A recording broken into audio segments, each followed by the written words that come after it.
নাম তার আব্দুল উজ্জা, বয়স 18-19। যখন রাসূলুল্লাহ সাল্লাল্লাহু আলাইহি ওয়াসাল্লাম ইসলাম প্রচার করছিলেন মক্কায়, তখন তার খুব আগ্রহ ছিল তিনি ইসলাম ধর্ম গ্রহণ করবেন। কিন্তু তার চাচার জন্য সে অপেক্ষা করেছিল, কারণ তার শৈশবকালে বাবা মারা গিয়েছিল, যে কারণে সে চাচার কাছে লালিত পালিত ছিল। তাই একদিন শুনতে পেল যে মুহাম্মদ সাল্লাল্লাহু আলাইহি ওয়াসাল্লাম মক্কা ছেড়ে মদিনায় চলে গেছেন। তখন আব্দুল উজ্জা আর নিজেকে ধরে রাখতে পারলেন না।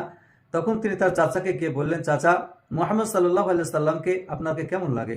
চাচা উত্তর দিল, তিনি তো খুব ভালো মানুষ, তিনি সৎ লোক এবং তিনি যা মানুষের জন্য খুব উপকার করেন।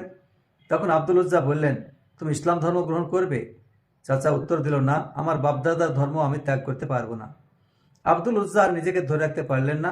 সঙ্গে সঙ্গে তিনি পড়লেন, আশহাদু আল্লা ইলাহা ইল্লাল্লাহু ওয়া আশহাদু আন্না মুহাম্মাদান আবদুহু ওয়া রাসূলুহু। এটা দেখে তার চাচা বলল, তুমি কি জানো তোমাকে যে জমি বাগান আমি দিয়েছি এটা আমার?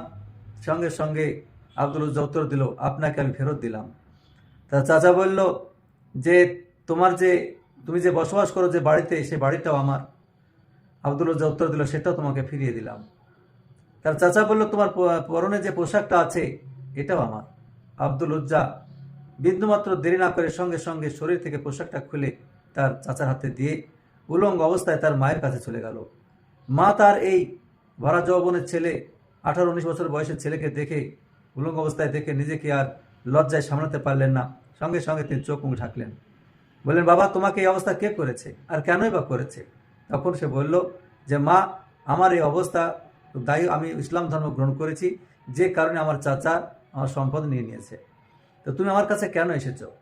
তো বললো, আমি তোমার কাছে এসেছি, তুমি যেন আমাকে একটা চাদর দাও, যার দ্বারাই আমি আমার লজ্জাস্থান ঢাকতে পারি। তাকে একটা ছেঁড়া ছোট্ট কম্বল দিল, যা তার জন্য খুব যথেষ্ট ছিল না। ওটাই পরে আব্দুল উজ্জা মদিনায় চলে গেলেন। রাসূলুল্লাহ সাল্লাল্লাহু আলাইহি ওয়াসাল্লামকে সমস্ত খুলে বললেন। রাসূলুল্লাহ সাল্লাল্লাহু আলাইহি ওয়াসাল্লাম বললেন, আব্দুল উজ্জা নামটা ভালো নয়, তোমার আজ থেকে নাম হলো আব্দুল্লাহ, অর্থাৎ আল্লাহর বান্দা।